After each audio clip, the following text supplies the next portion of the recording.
من هم الموريسكيون وأين عاشوا في الأندلس إبان الوجود الإسلامي؟ لماذا أنشأت الكنيسة الكاثوليكية محاكم التفتيش وكيف تنصلت من التزاماتها بشروط معاهدة تسليم غرناطة؟ ما هي الأساليب التي عذب بها المسلمون واليهود الذين لم يرحلوا إبان سقوط غرناطة؟ هذا ما سنعرفه في فيلمنا الوثائقي. نرحب بآرائكم ومقترحاتكم التي تتوافق مع سياسة قناتنا فيما هو مرتبط بالمواضيع التي من الممكن أن نعرضها عليكم.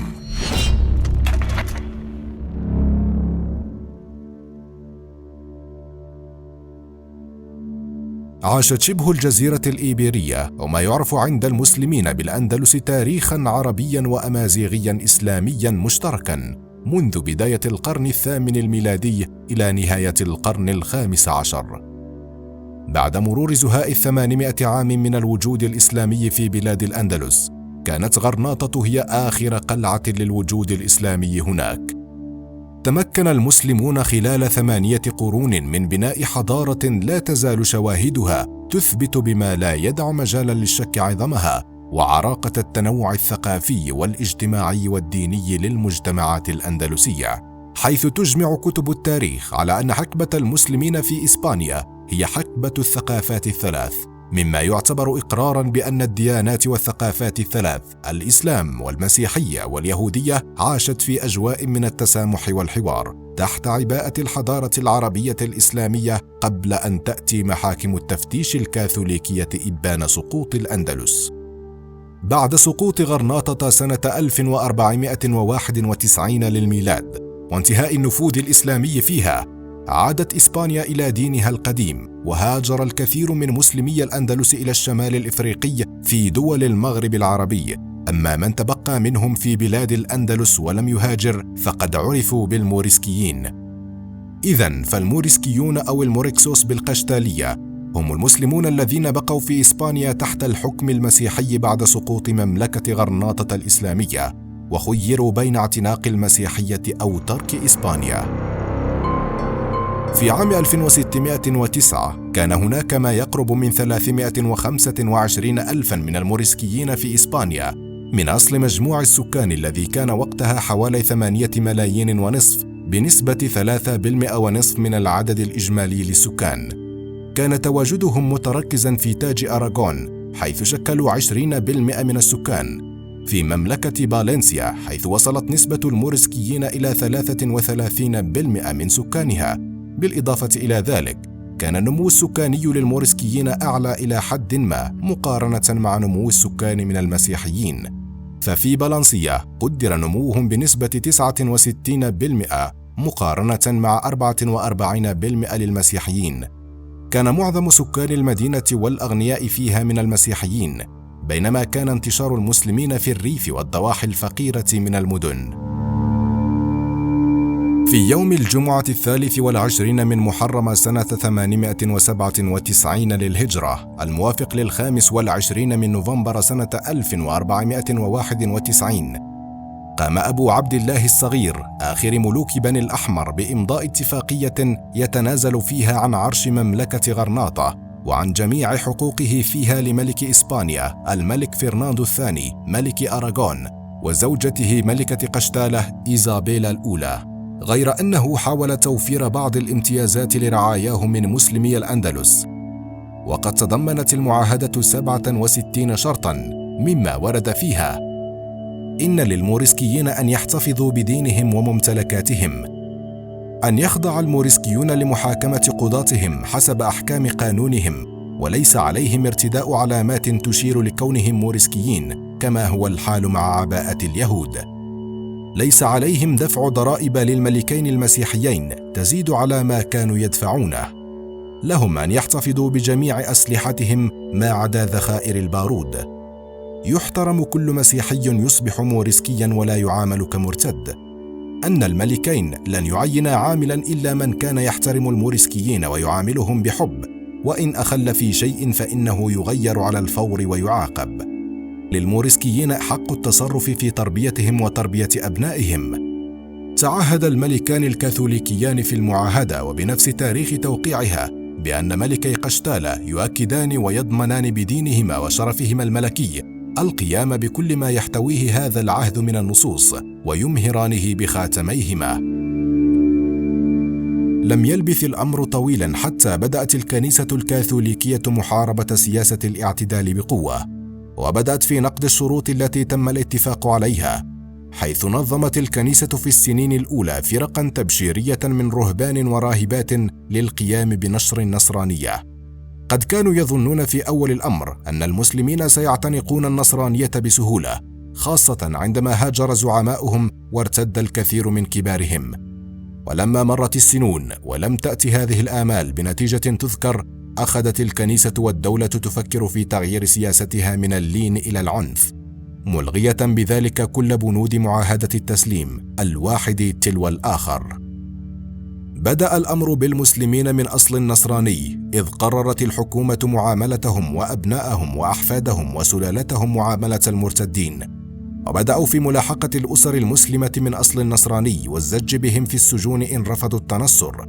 في أواخر يوليو من عام 1500 للميلاد ذهبت الملكة إيزابيلا إلى غرناطة لمتابعة عمليات التنصير والإشراف عليها، ووقعت الدولة مع جميع قرى ومدن مملكة غرناطة مراسيم تجبر الأهالي فيها على التنصير مقابل معاملتهم ماليا كمعاملة النصارى القدامى.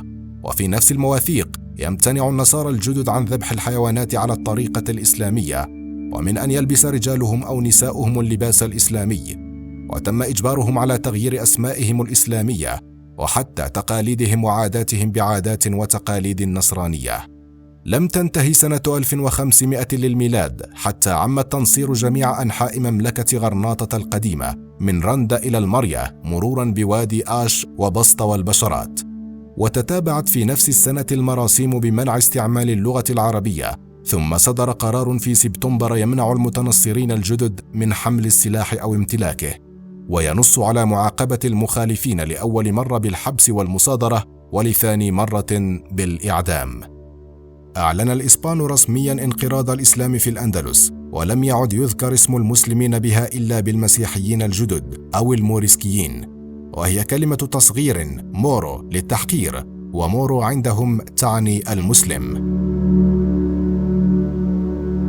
في الفترة الواقعة ما بين سنة 1609 و 1614 أجبرت الحكومة الإسبانية الموريسكيين على مغادرة المملكة إلى شمال أفريقيا بطريقة منظمة، بعد كل المحاولات التي بذلها الملك وأتباعه لتنصير المسلمين في الأندلس. جاءته التقارير بأنه حتى أولئك الذين استجابوا لمحاولاتهم كانوا يمارسون الشعائر الإسلامية فيما بينهم سرا، ويتزوجون على الطريقة الإسلامية، ويرفضون شرب الخمر وأكل لحم الخنزير، ويتلون القرآن في مجالسهم الخاصة، ويقومون بنسخه وتداوله فيما بينهم.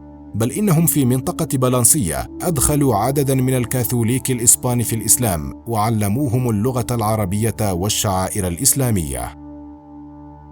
بناء على هذه التقارير تقرر إخضاع جميع الموريسكيين في إسبانيا إلى محاكم التفتيش من دون استثناء، وكذلك جميع المسيحيين الذين يشك بأنهم قد دخلوا الإسلام أو تأثروا به بشكل يخالف معتقدات الكنيسة الكاثوليكية، لتبدأ أكثر الفصول وحشية ودموية في التاريخ الكنسي الغربي، إذ بدأت المحاكم تبحث بشكل مهووس عن كل مسلم لمحاكمته. كان مندوب البابا يتجولون في أنحاء البلاد لتقصي أخبار الناس واتهام كل مخالف بالكفر، ثم القبض عليه ومعاقبته. كانت تعقد لذلك مجالس كنسية مؤقتة كانت بمثابة محاكم التفتيش المبدئية، ثم تحل المحكمة بعد مطاردة المتهمين والقضاء عليهم. كان المتهم لا يعلم سبب سجنه عند القبض عليه، فقد كان يمنح 3 جلسات إنذار في 3 أيام متوالية يطلب منها فيها أن يقر بالحقيقة، ويوعد بالرأفة إذا أقر بكل شيء، وبالشدة والعذاب إذا أنكر. أما إذا رفض المتهم الاعتراف بأي ذنب بعد الجلسات ال3 فإنه يحال على التعذيب، وأحيانا قد يتم إحالته للتعذيب حتى لو اعترف بذنوبه، إذ كان يفترض أنه أخفى أشياء أخرى، وكان لأعضاء هذه المحاكم حصانة كاملة من أي متابعة. تعددت أساليب محاكم التفتيش الكاثوليكية الشنيعة في حق الملايين من أبرياء الموريسكيين بطرق وحشية لا تزال تشكل وصمة عار في جبين الكنيسة الكاثوليكية. وسنستعرض معكم بعضا من تلك الأساليب الوحشية التي مات بسببها الكثير. ناي المشاغبين. كان ناي المشاغبين أحد الأساليب المستخدمة لتعذيب الضحايا. قد كان يتكون من حلقة كبيرة يتم وضعها حول رقبة المذنب، ويوجد حلقات أخرى صغيرة يتم وضع أصابعه بها. مع تسخين هذه الآلة بدرجة حرارة تعتمد على الحالة المزاجية للمعذب، كانت تتسبب هذه الآلة بتسلخات جلدية عميقة تصل إلى العظام والمفاصل، وقد تؤدي في النهاية إلى الموت. الثور الحديدي. مجسم نحاسي صلب على شكل ثور مفتوح من جهة واحدة، يتم إدخال الضحية به، ثم يتم إشعال النار تحته حتى يتحول لون الثور النحاسي إلى الأصفر ويخرج البخار من أنفه. كان المعذبون يستمتعون بصوت صراخ المذنب وهو يشوى حتى الموت. الحوض. يتم وضع الشخص في حوض ويؤمر بالجلوس بوضعية القرفصاء مع إبقاء وجهه ظاهراً. يتم طلي وجهه بالحليب والعسل حتى تتغذى عليه الحشرات. يبقى المذنب غارقا في فضلاته حتى يجهز عليه الدود ويقتله ببطء شديد.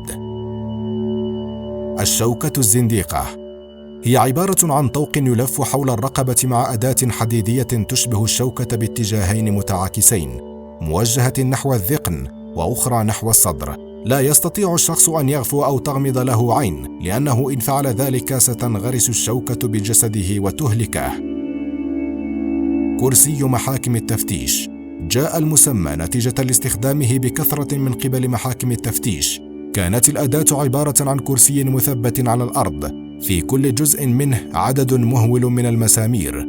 يتم تثبيت الضحية عليه لتخترق المسامير كامل جسده، ولم يتم الاكتفاء بذلك، بل يتم وضع أثقال فوقه لضمان اختراق المسامير لأعضائه.